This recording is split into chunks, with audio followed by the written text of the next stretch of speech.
as coisas no judiciário, infelizmente, saem proclamadas sem a devida infraestrutura de programação estratégica. E o processo eletrônico, eu acho que alguém gostou da ideia e do nome antes de saber como é que funcionaria, né? Porque o slide não é propriamente aquilo que a gente faz na prática. E o CNJ não tinha estrutura, nem para Projude, nem para nada. E nós saímos fazendo isso, sem estrutura, não sabia se ia fazer aquilo in-house, depois veio a ideia de fábrica de software em Brasília, e tem uma longa história, acho que o doutor Juliano conhece bem isso, foi de sofrimento. Em suma, para ser objetivo, não tomar o tempo aqui, nós instalamos aquilo em Minas Gerais progressivamente, e eu fiquei identificado com isso. Então, hoje, na advocacia, eu ando no meu estado, eu sou lá da divisa com Goiás, uma cidade chamada Araguari.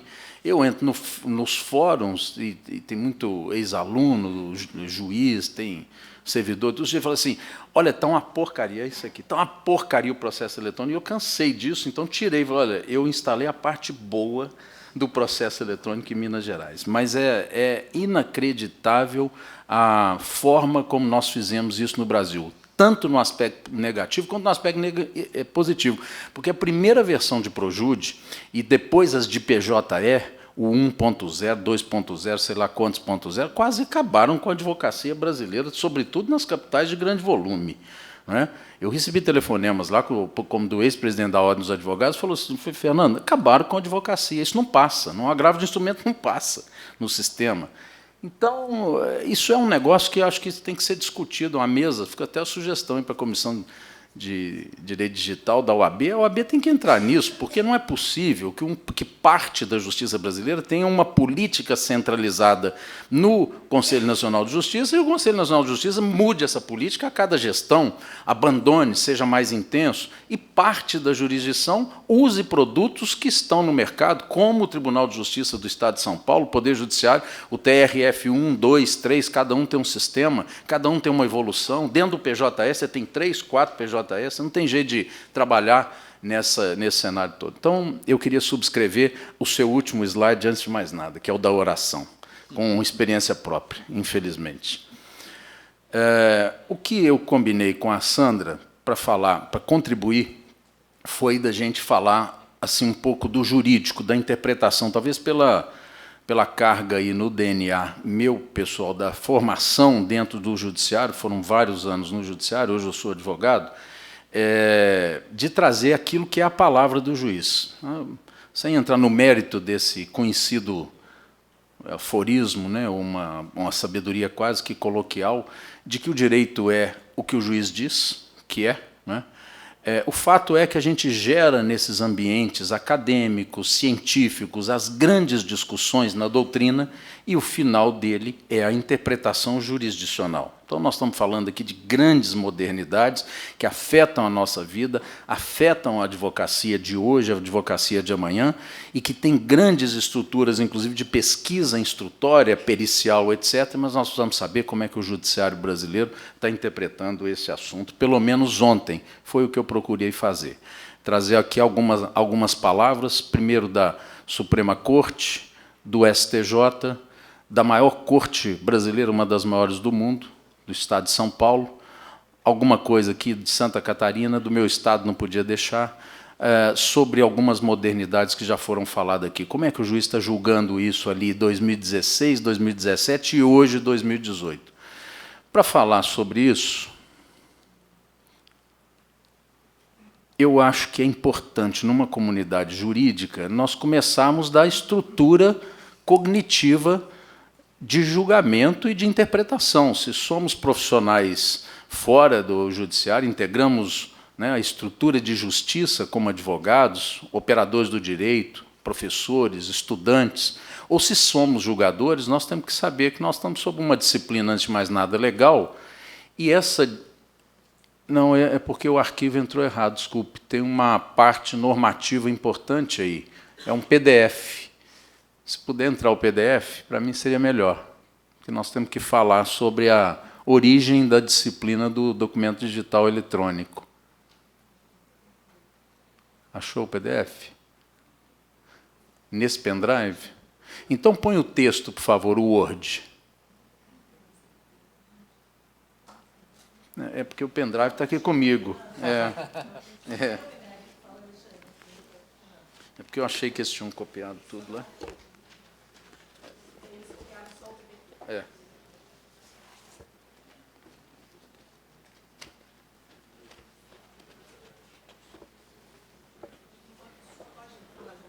Pode copiar, por favor, o PDF, que ele contém tudo.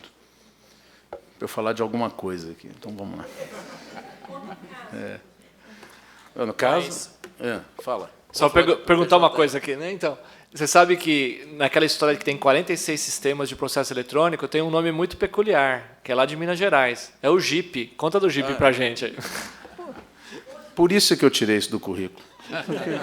Não era para falar sobre isso. É impressionante. Batizaram o nome do recurso, porque Minas Gerais é outra coisa. Nós temos ali 2 sistemas eletrônicos. Aliás, nós temos 97 sistemas eletrônicos no Judiciário do Estado de Minas Gerais. 97, que não se falam uns com os outros. Mas jurisdicionais nós temos 5. De controle judicial. Ao trocar isso para processo eletrônico, nós instalamos o Projude, depois PJE na primeira instância, e instalamos um outro sistema recursal na segunda instância, que batizamos de JIP, que é Justiça de Processo Eletrônico, Justiça Integrada de Processo Eletrônico. Então, esse é o JIP. Eu quero ficar nisso aqui, porque, senão, nós vamos... Eu vim para fazer um papel bonito, Sandra, não era para trazer isso. Eu vou tentar ler aqui, mas eu estou com dificuldade de leitura no ângulo aqui. Eu vou pedir só que vão passando. Bem, vamos falar da estrutura pós-Código Civil. Né? Nós temos que ter a segurança da legalidade da prova que vamos produzir em juízo. Então, primeiro, porque há alguns normativos anteriores ao Código Civil. 2003, entrada em vigor do Código Civil. Artigo 225 do Código Civil. As reproduções eletrônicas são documentos válidos para a produção da prova dos direitos brasileiros. O Estatuto da Sociedade diz isso. Embora seja uma norma civil geral, material, ela contém alguma disciplina de caráter instrumental, e o 225 é, portanto, uma raiz desta normatização da prova eletrônica. Pode passar, por favor. Acho que eu consegui aqui. Passei. Não, passei. O Código de Processo Civil já revogado já trouxe alguma coisa também nas alterações, principalmente ali do artigo 541, quando houve uma mudança também em 2006, para que o recurso extraordinário pudesse obter dissídio jurisprudencial diretamente da internet, nós não precisávamos instruir o RE com documento físico. E veio ali, nesse ano 2006, foi um ano, assim, parece que das fadas madrinhas da tecnologia no entorno do Congresso Nacional, 2 normas importantes, que foi a Lei 11.280, que alterou o artigo 154 do Código de Processo Civil, permitindo a instalação de processos eletrônicos, e, no final do ano, a famosa Lei 11.419, de 2006, que foi uma microestrutura, um microorganismo jurídico, mas bastante bem elaborado, de iniciativa, inclusive, da Associação dos Juízes Federais.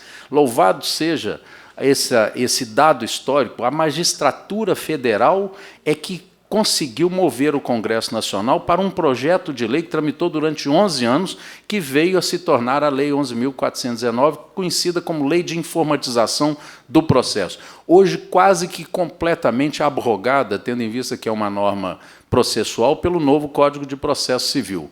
O que ela trouxe com relação à prova eletrônica? Então, a LIP, a 11.419. Em primeiro lugar, ela estabeleceu que o uso do meio eletrônico na tramitação de processos judiciais, comunicação de atos e exibição de peças será admitido nos termos desta lei. Não é? Porque hoje nós estamos com esse sistema transposto para dentro do Código de Processo Civil. Ali ela disciplinou o que é meio eletrônico, no parágrafo 2º, como é que se faz a transmissão eletrônica, o que é assinatura digital. Eu quero me referir aqui, embora a temática da palestra seja prova digital, como prova eletrônica, porque a opção do legislador, além dessa, para bem além da discussão sobre a natureza tecnológica do documento ou da prova, se ela é digital ou digitalizada, o fato é que ele faz referência sempre à prova eletrônica. Ele optou pela expressão eletrônica, então vou me referir à prova eletrônica. A assinatura digital, que se diferencia da assinatura puramente eletrônica, passou a ser, nos termos dessa lei, o selo de segurança da informação que transforma um elemento eletrônico em prova processual, nos termos aí do artigo 1º. O artigo 11, que foi da maior importância, ele foi um divisor de águas da lei, disse que os documentos produzidos eletronicamente e juntados aos processos eletrônicos, documentos produzidos, o doutor Marcelo já disse aqui a diferença entre o documento digitalizado e o documento elaborado dentro de um ambiente digital. O caput do 11 dizia isso: os documentos produzidos eletronicamente e juntados aos processos eletrônicos com a garantia da origem do seu signatário, certificados digitalmente, serão considerados originais. Isso foi um grande impacto para todos nós operadores. Na época eu estava na magistratura, quer dizer, a gente instalava o processo eletrônico, nós estávamos tirando os grampos do papel amarelado, etc., e conferindo a um sistema eletrônico o caráter de oficialidade para a solução de litígio. E isso era extremamente impactante. Quem elaborasse ali a sentença, a certidão, a petição, estaria produzindo um documento original, assinado não mais por autógrafo de punho. Isso foi muito difícil de nós todos aceitarmos na ocasião. E os extratos digitais, e aí então o fenômeno da digitalização, as cópias que digitalizam, transformam isso em bits binários, que sejam juntados pelos órgãos da Justiça, pelo Ministério Público, pelos procuradores, pelas autoridades policiais, por todos, enfim, inclusive os advogados públicos e privados, tem a mesma força probante dos originais. Então, nós passamos a ter ex vi leges, uma presunção de validade probatória ex vi do parágrafo 1º do artigo 11 da LIP. Há 12 anos. Isso funciona assim no Brasil, não é? A arguição de falsidade, como o doutor Marcelo já disse, é, portanto, a forma... Doutor Marcos, desculpa. Estou falando do doutor Marcelo aqui, doutor Marcos. A arguição de falsidade eletrônica é a oportunidade que eu tenho para enfrentar essa presunção. Se eu não a acionar, eu permito que haja prosseguimento da presunção dessa validade. Os originais destes documentos digitalizados têm que ser conservados, principalmente no processo civil, até a passagem do biênio da ação rescisória. Então, aprendemos essa tríade legal. Elaboramos um documento dentro do sistema, ele é original. Copiamos, aplicamos certificação digital, trouxemos para dentro de um sistema processual, ele é equivalente ao original, desde que eu guarde o original para a hipótese da ação rescisória.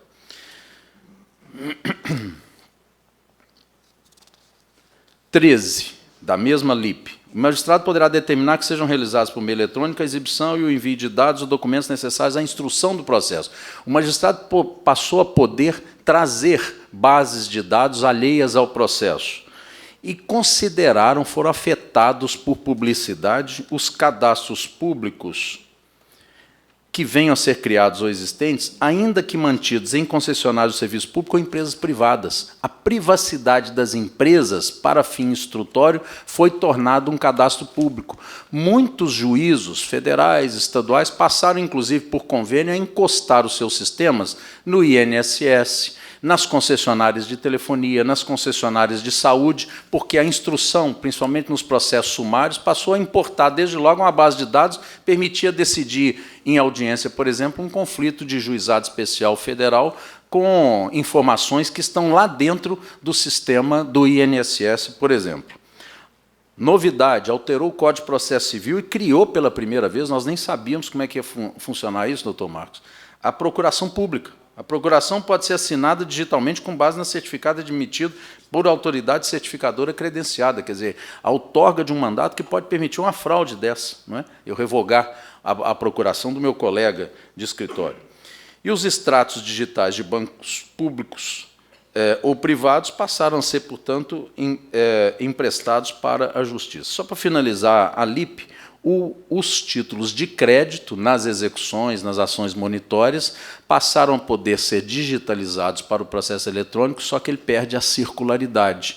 Ele tem que ser entregue na secretaria, porque a circularidade face à cartularidade permite que ele circule fisicamente. Bom, vigoramos com ela até 2015. 2015 entra o macrosistema processual, que é o Código de Processo Civil, que todos aqui, ou aqueles que lidam com a área criminal sabem disso, que na disciplina do Código de Processo Civil penal da década de 40, que não for expresso o processo penal, ele pode se socorrer das normas do processo civil. Essa jurisprudência vem ganhando corpo nos tribunais superiores e nos tribunais inferiores, que é uma forma de adequar, inclusive, a omissão legislativa do processo penal. Então, o processo civil tem uma força imensa hoje na disciplina de certas matérias inovadoras. Nas audiências públicas, quando houve, deve ter havido aqui em Santa Catarina também, a comissão presidida pelo ministro Fux, que consultou a comunidade sobre essa matéria, em Minas Gerais, nós pedimos, eu integrava o Tribunal de Minas, pedimos que o sistema da 11.419 fosse organizado dentro do texto do CPC, e não aspergido por disciplinamentos ali dentro que perderiam o rigor científico e nos dificultaria na interpretação. Não foi essa a opção, lamentavelmente, e, portanto, o Código de Processo Civil está repleto de disciplinas sem grande sistematização, como estava na 11.419, algumas delas têm que imbricar com essa lei, porque são duas normas processuais, e que tratam hoje do processo eletrônico. Então, passando rapidamente também com esta visão de vermos como é que os tribunais estão interpretando essa matéria hoje, o que é que o CPC trouxe sobre isso? Da prática dos atos processuais, 193 do Código de Processo Civil. Os atos processuais podem ser total ou parcialmente digitais. Então, se nós estamos falando de prova digital ou prova eletrônica, o legislador de 2005 já vem com a expressão digital, ora eletrônica, sem grande rigor científico, pelo menos em termos de tecnologia. Então, mas ele diz que os atos podem ser total ou parcialmente digitais, os atos processuais. E o disposto nessa seção aplica-se no que for cabível à prática dos atos notariais e de registro. Eu tenho uma fraterna e antiga relação com a comunidade dos registradores e notariais, que tem uma origem secular no Brasil, inclusive europeia, etc., mas é estranha a decisão do legislador brasileiro, nós temos que reconhecer, de uma norma processual civil, ou seja, uma norma que se destina a dirimir conflito, ele trazer uma disposição dizendo que o disposto para o processo civil se aplica à prática de atos notariais e de registro. Nós vamos ver que ali está ligada essa decisão também de se consagrar a ata notarial, que já estava desde 94 na Lei 8.135, que é a lei geral do tabelionato dos registros, agora dentro do Código de Processo Civil, como um documento de prova. Então, temos que indagar isso, fazer um exame lá da racionalidade da legislação, mas foi isso que eles fizeram. 105. A procuração geral para o foro, outorgada por instrumento público ou particular, assinado pela parte, habilita o advogado a praticar todos os atos, e aqui ele diz no parágrafo 1º que a procuração pode ser assinada digitalmente na forma da lei. Ele importou a possibilidade da procuração eletrônica. E entra nas provas. No capítulo 12 das provas, 369.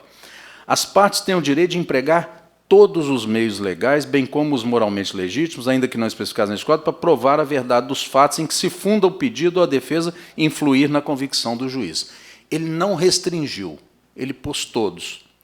Levado isso a um debate fora do país, principalmente na América do Norte ou na Europa, vai dizer que bastaria isso. Ele está abrindo toda a possibilidade, ele não precisaria especificar. Mas isso é uma norma geral do Código de Processo Civil sobre provas. Ele vai especificar ainda quais são as provas passíveis de serem produzidas. Mas diz ainda na parte geral, 384, a existência e o modo de existir de algum fato podem ser atestados documentalmente a requerimento do interessado mediante ata lavrada por tabelião. Isso nunca houve dentro de uma estrutura normativa de processo civil.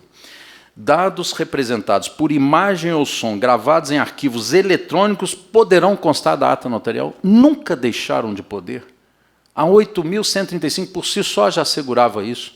Não se entende essa decisão de se tratar de matéria extrajudicial dentro mas está ali previsto que a ata notarial pode registrar o mundo eletrônico de modo geral e a prova dentro do processo civil. A prova documental. Ele entra, então, na prova documental, o legislador de 2015. Considera-se autêntico o documento, presunção legal de autenticidade, quando a autoria estiver identificada por qualquer outro meio legal de certificação, inclusive eletrônico, nos termos da lei. 422. Qualquer reprodução mecânica, como a fotográfica, a cinematográfica, a fonográfica, se é qualquer, não precisava exemplificar, ou outra espécie, tem aptidão para fazer prova dos fatos ou das coisas representadas se a sua conformidade com o documento original não for impugnada por aquele contra quem foi produzida. É o efeito preclusivo, não é? Eu preciso ficar atento quanto à prova eletrônica trazida, porque se eu não impugná-la a tempo e modo, ela passa a ter uma presunção de validade. Parágrafo 1º, e aí ele importa o 225 do Código Civil. As fotografias digitais e as extraídas da rede mundial de computadores fazem prova das imagens que reproduzem, devendo-se impugnada ser apresentada a respectiva autenticação eletrônica ou, não sendo possível, realizada a perícia. Para que a ata notarial? Se no tratamento da prova documental ele dispensa a ata notarial e diz que as próprias imagens extraídas da rede já fazem prova em juízo. Eu estou lendo a lei, o texto da lei. Aplica-se o disposto neste artigo à forma impressa de mensagem eletrônica. Qualificou o e-mail, vocês vão ver na interpretação dos tribunais, a força da prova do e-mail para comprovar a celebração de contratos complexos e desfazê-los. Portanto, é preciso, se já tínhamos que ter o cuidado de nos comunicarmos por e-mail, agora ele é instrumento de prova ex vileges, parágrafo 3º do 422. E fazem a mesma prova que os originais. Obrigado, Tomás. Fazem a mesma prova que os originais. Os extratos digitais de bancos de dados públicos e privados, desde que atestado pelo seu emitente sob as penas da lei, que as informações conferem com o que constam na origem. As reproduções digitalizadas de qualquer documento público ou particular, quando juntadas aos autos pelos órgãos de justiça e seus auxiliares, pelo Ministério Público, por todos os atores, inclusive os advogados públicos e privados, fazem prova igual à dos originais. Os originais desses documentos deverão ser guardados até o final do prazo rescisório. Portanto, ficou abrogada a disposição da Lei 11.419. Tratando de cópia digital de título executivo, ele perde a circularidade, eu tenho que entregar em juízo. E o juiz requisitará às repartições públicas, em qualquer tempo, os mesmos dados a que me referi. Eu já termino aqui essa referência à prova eletrônica no processo civil. Ele ainda vai a um tratamento mais específico dos documentos eletrônicos, o legislador do Código de Processo Civil Novo, 439.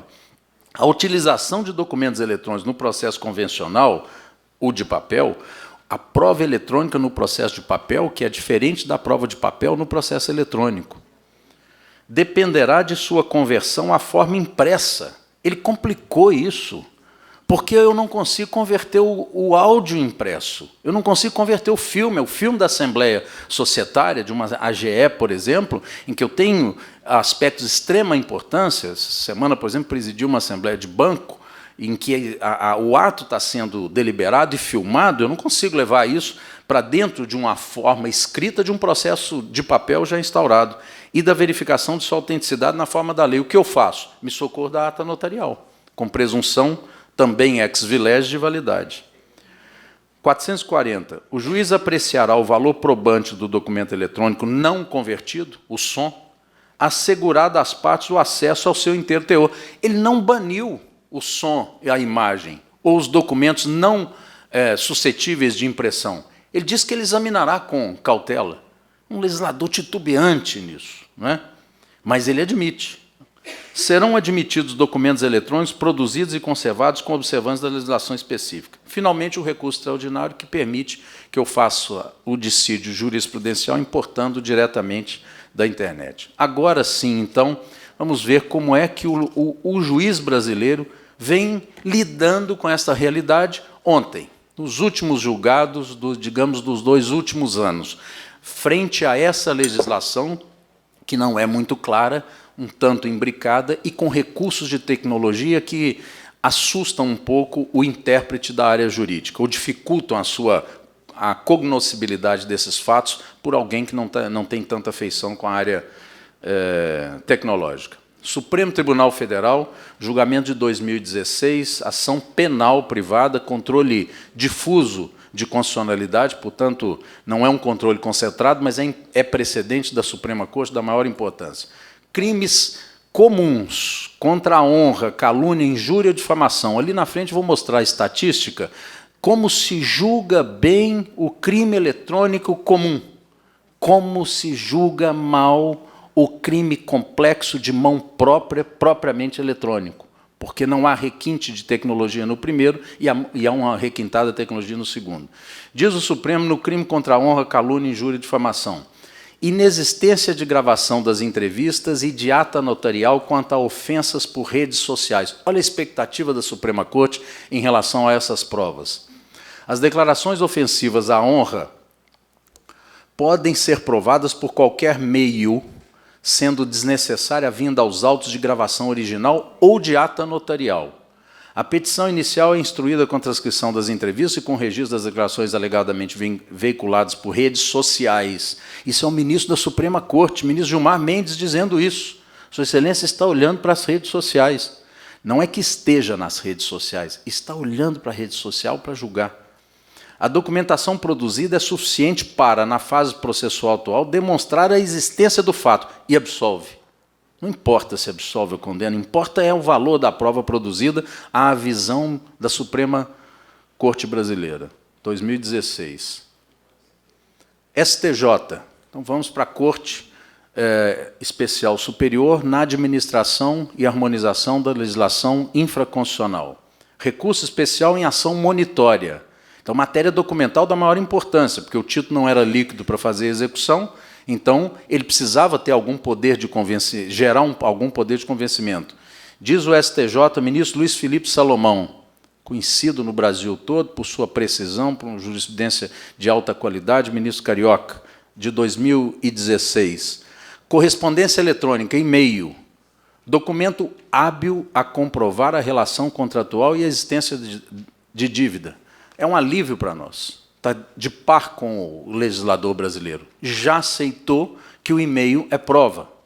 O correio eletrônico e-mail pode fundamentar a pretensão monitória desde que o juízo se convença da verossimilhança das alegações e da idoneidade das declarações, possibilitando ao réu impugnar-lhe pela via processual adequada. Olha o efeito preclusivo. Se não tem impugnação, presunção legal de validade. O exame sobre a validade ou não da correspondência eletrônica do e-mail deverá ser aferida no caso concreto. Ele não está gerando uma indenidade para esse meio comunicativo. Ele é passível de fraude. Nós fraudamos um e-mail. Juntamente com os demais elementos de prova trazidos pela parte autora. Tribunal de Justiça de São Paulo. E aí vamos, dentro dessa disciplina, que pelo menos a que eu tenho culturalmente, de encarar a jurisprudência dos tribunais que julgam com maior volume, o Tribunal de Justiça de São Paulo é o maior volume da jurisdição brasileira. Responsabilidade civil, danos morais e materiais. Cartão de crédito, juntada de prova eletrônica, aceita, admissível, julgado recente. Danos morais, cerceamento de defesa, necessidade de produção de provas testemunhal, depoimento pessoal das partes e apresentação de áudios de WhatsApp. O Dr. Marcos mostrou aqui agora a possibilidade da fraude produzida em telas de WhatsApp. A Justiça está aceitando as telas de WhatsApp. Eu vou mostrar aqui as investigações criminais, inclusive em tráfico de drogas, com dispensa de prévia ordem judicial para importação nas operações grandes, por exemplo, de Polícia Federal, dispensa. Muitos aqui têm alguma divergência, mas dispensa da ordem judicial para apropriar da tela do acusado de tráfico de drogas preso instantaneamente, tendo em vista que ele perde ex vi da flagrância da sua ação a garantia à inviolabilidade do meio comunicativo e da sua intimidade. Matéria séria trazida aqui. O WhatsApp na ação civil de reparação de danos, Foro de São Bernardo, julgada agora em abril de 2018. Tribunal de Justiça de São Paulo, seguro de veículo, produção antecipada de provas, pleito relacionado à disponibilização pelas RES de mídia digital contendo gravações telefônicas relacionadas à contratação do seguro, contratando seguro pelo meio eletrônico. As seguradoras estão investindo fortemente na tecnologia, dispensando o papel, aquele papel cheio de letrinha pequena que ninguém nunca leu, um contrato de adesão. Os agentes de seguro estão com plataformas, com tablets, levando para a contratação, e ali é feita, muitas vezes até com um registro verbal, com telefone celular. Ele defere a liminar e afirma, com o fim de determinar as RES que forneçam cópia em mídia digital da integralidade das gravações eletrônicas relacionadas à contratação do seguro objeto da presente ação de produção antecipada de provas, além de que forneçam a localização do veículo segurado. Cartão de crédito, TJSP, juntada de prova eletrônica da relação contratual e de cumprimento do cartão de crédito, que é sempre um meio físico ainda de pagamento. Já hoje a Digital Wallet, né? Digital Wallet, que é a aproximação do telefone nos pontos de pagamento, hoje feito na Ásia, na Europa, mas nós estamos falando ainda do cartão mesmo, de plástico, portanto, a prova da contratação e do seu uso feito por meio eletrônico. Prestação de serviço, contrato de prestação de serviço, prova de que efetuou pagamentos parciais mantendo tratativas, WhatsApp, até a entrada finalizada da obra. Obra e discussão com o seu cumprimento, como eu fiz recentemente no escritório, discutindo com a arquiteta pelo WhatsApp. Elementos de prova e contrato que lhe irradiam. Tribunal de Justiça de São Paulo, 15ª Câmara de Direito Privado, fevereiro de 2018. Agosto de 2017, ação declaratória, inexigibilidade de títulos, alegação da autora de que os títulos não foram pagos em razão de defeito nos produtos, vício redibitório, alegações não comprovadas. REC logrou demonstrar, por meio de mensagens eletrônicas, que os produtos não foram pagos por falta de recursos da autora, mensagens eletrônicas que não exigem ata notarial para servirem como prova. Agosto do ano passado. Parou. Bom. Embargos, ação monitória, ainda em ação monitória. Contrato verbal, parte de débito, que foram reconhecidos pelo embargante. Outra parte que foi confirmada por mensagens eletrônicas, que são provas escritas suficientes a demonstrar a existência da dívida. Mensagens eletrônicas, quando analisadas com os demais elementos dos autos, como é a hipótese precedente do Superior Tribunal de Justiça, abril de 2018. Agora, dia 25 de abril. Tribunal de Justiça de São Paulo, de março de 2018, tutela de urgência numa ação de rescisão de contrato de prestação de serviço para excluir o nome da autora dos cadastros de inadimplentes. Probabilidade do direito demonstrada pelas conversas de WhatsApp mantidas com a ré. Perigo de dano comprovado.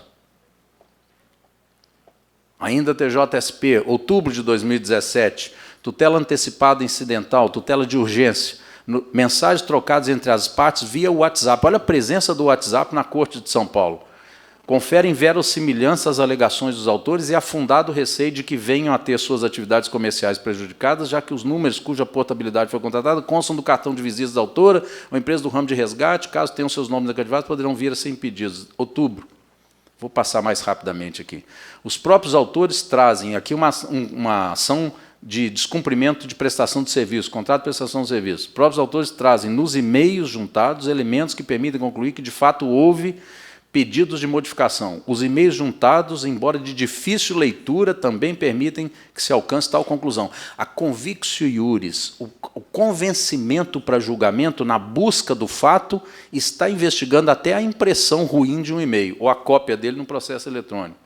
Março de 2018, crime de tráfico de drogas, associação para o tráfico, alegação de nulidade da prova referente às mensagens enviadas por WhatsApp, porquanto o acesso se deu sem autorização judicial. O réu alegou, portanto, a inviolabilidade da sua intimidade e do seu direito ao sigilo comunicativo. Teve apreendido pela própria polícia. Ordinariamente, a quebra do sigilo dos dados constantes de um aparelho de telefone celular, notadamente dos dados telemáticos, porque nós estamos falando de uma conversa por WhatsApp, não é? Então, isso é um dado, isso não é uma conexão de voz. porque envolve questão atinente à intimidade da pessoa, bem protegido pela Constituição Federal, artigo 5º, 10º, reclama autorização judicial. Ele ainda reconhece e atesta a regra. Não se trata, todavia, de uma regra absoluta, de sorte que, em hipóteses excepcionais, o direito à intimidade do agente há de ceder espaço ao interesse na persecução penal. Daí já ter assentado o Superior Tribunal de Justiça ser lícita, sempre em caráter excepcional. O sempre é interessante quando é caráter excepcional, porque se é sempre não é excepcional, se é excepcional não vai ser sempre, não é? Mas sempre em caráter excepcional, aspas, palavras do STJ, a colheita da prova através do acesso imediato aos dados do aparelho celular, nos casos em que a demora na obtenção de um mandado judicial puder trazer prejuízos concretos à investigação ou especialmente à vítima do delito. Isso foi julgado agora no TJSP em março de 2018. Indenização, reparação por danos morais, Tribunal de Justiça daqui de Santa Catarina, julgado agora aliás, um pouco mais antigo, junho de 2014, Câmara Especial Regional de Chapecó. Correspondência eletrônica e e-mail, validade, meio de comunicação utilizado em larga escala no setor público e privado, documento submetido ao contraditório, ausência de impugnação específica, há que ser recebido como prova documental, quando submetido ao contraditório, a correspondência eletrônica, pois espelha de maneira universal o sistema de comunicação entre as pessoas, sejam elas físicas ou jurídicas. Olha como ensina o Tribunal de Justiça de Santa Catarina. O meio eletrônico cada vez mais é utilizado, seja no setor público ou privado, considerado o registro de quem enviou, a quem recebeu e os servidores por onde transitaram. Mato Grosso do Sul, indenização. Palavras ofensivas transmitidas ao advogado por correspondência eletrônica, é bom avisar a clientela. Por e-mail, juntadas aos autos de ação de alienação de imóvel ajuizada por curadoria de interditado dano moral caracterizado por prova eletrônica. Distrito Federal, julgado agora em dezembro de 2017, contrato de compra e venda, a comprovação de pagamento, imagina, um contrato de compra e venda, a comprovação de pagamento, certo que o valor é pequeno, se deu por meio de quitação constante no print da tela da conversa, na qual o ajudante da parte ré confirma o recebimento do valor. Não havendo provas do cumprimento da obrigação, a foto apresentada e tal, só demonstra a finalização do kit. O restabelecimento da situação a qual é a medida que se impõe, razão pela qual é irretocável a sentença vergastada. A prova eletrônica definindo o julgamento da lide.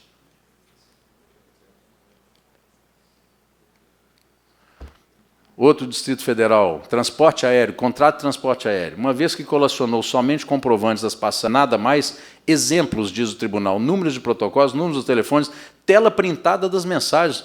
O desembargador censurando, não trouxe a tela printada da mensagem. O desembargador está viajando, os juízes viajam de avião, às vezes, e vê, e sabe que podia printar a tela. Então, nós, advogados, temos que saber disso, né? Abril de 2018. Juizado Especial Civil do Distrito Federal, a parte recorrente em sua defesa poderia ter apresentado, olha o que diz o Distrito Federal, podia ter apresentado print da tela de conversas eventualmente trocadas com a parte autora, ou seu companheiro, e até mesmo foto. Isso aqui é homofobia. Ou até mesmo da foto de seu perfil no aplicativo de trocas de mensagens. Isso é julgamento tribunal. Desembargador relator Almir Andrade Freitas, julgado em junho do ano passado, mas preferiu não trazê-lo. Não havendo nada que indique a edição das mensagens trocadas, não há que se considerar a necessidade de realização de perícia.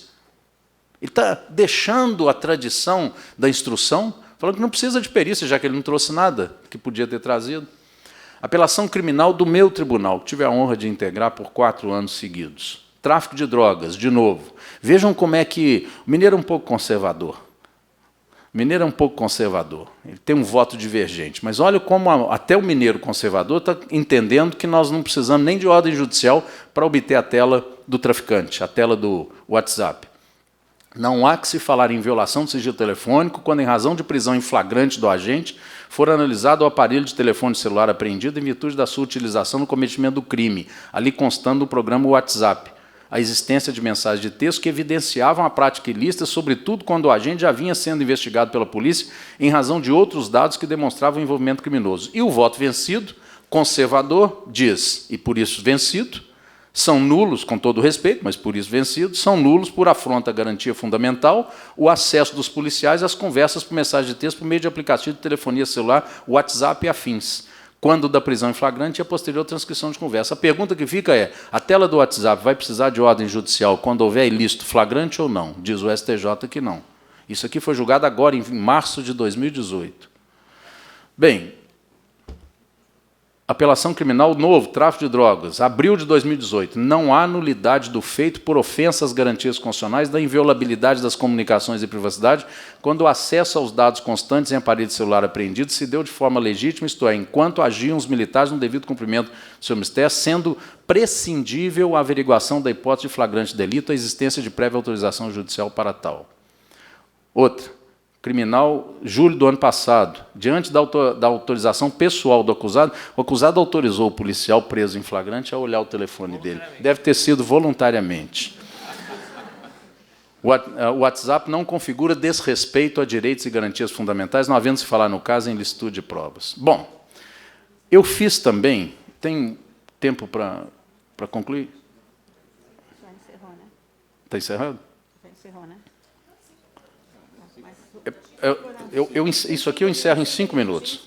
Tá, eu encerro em 5 minutos. Porque nós fizemos aqui um trabalho que eu apresentei em São Paulo já há algum tempo, mas ele é interessante, na interpretação da responsabilidade civil subjetiva ou objetiva do provedor de conteúdo quanto às provas evidenciadas de ilícitos praticados lá. O jornal que deposita matéria ofensiva e outros provedores de conteúdos. Olha que coisa interessante. De 61 julgados pesquisados nos tribunais de maior volume jurisdicional, Rio Grande do Sul, estaduais, Rio de Janeiro, São Paulo e Minas Gerais, nos 6 últimos anos, e julgados do Superior Tribunal de Justiça nessa matéria. Olha o resultado disso. Só para vocês verem como é que é importante. Desses, 70% desses tribunais entendem que a responsabilidade é subjetiva do provedor de conteúdo, na interpretação dessa matéria que veio agora no Marco Civil. Eu sei que o Marco Civil já foi tratado. 70% diz que tem que provar culpa. 30% diz que não precisa provar culpa. Desde que a ofensa esteve, o repositório do YouTube tem um filme que me execra, ele está automaticamente responsabilizado pela teoria do risco objetivo do artigo 927 do Código Civil. 30% dos tribunais. Com essa visão, Tribunal de Justiça do Rio Grande do Sul, Tribunal de Justiça do Rio de Janeiro e São Paulo evoluíram dizendo que há necessidade de provar culpa. O de Minas, conservador, diz que não precisa provar culpa, porque isso é teoria do risco. Está lá botando a empresa para funcionar, para receber material, Facebook, etc., responsabilidade objetiva. Bom, a conclusão que a gente tira disso é que 90% dos julgados às 4 maiores cortes estaduais e do STJ condenam e responsabilizam o provedor de conteúdo e 70% exigem a prova da prévia notificação. Na matéria criminal, 99% é condenatória dos maiores tribunais estaduais nos crimes eletrônicos comuns. O que é crime comum? O crime comum é esse que já havia... a conduta já está prevista no Código de 1940 e ela apenas um meio de implementação da atividade ofensiva é que está sendo mudado ou requintado, como, por exemplo, as ofensas à honra, difamação, injúria, calúnia eletrônicas, ou mesmo até a pedofilia. O judiciário não erra muito nisso. 99% a prova está contumaz dessa matéria em âmbito eletrônico, vem condenação. E quanto às condutas sofisticadas, professor Juliano, que vai falar desse assunto. Phishing scam, difusão de vírus, ataque DNS, negação de serviço. Como é que fica essa questão? Há uma insegurança total. Eu trago aqui duas únicas decisões do Tribunal de Justiça de São Paulo, já referenciei, para vocês verem o grau de risco de interpretação. Aqui nós temos, nesse caso específico, phishing scam, pescaria eletrônica na internet. Esses OACs, esses e-mails que nós estamos recebendo aí, clique aqui para ver a sua identidade, para ver fotografia da traição, etc. O que ele entendeu, desembargador? Relator e a Câmara acompanhou.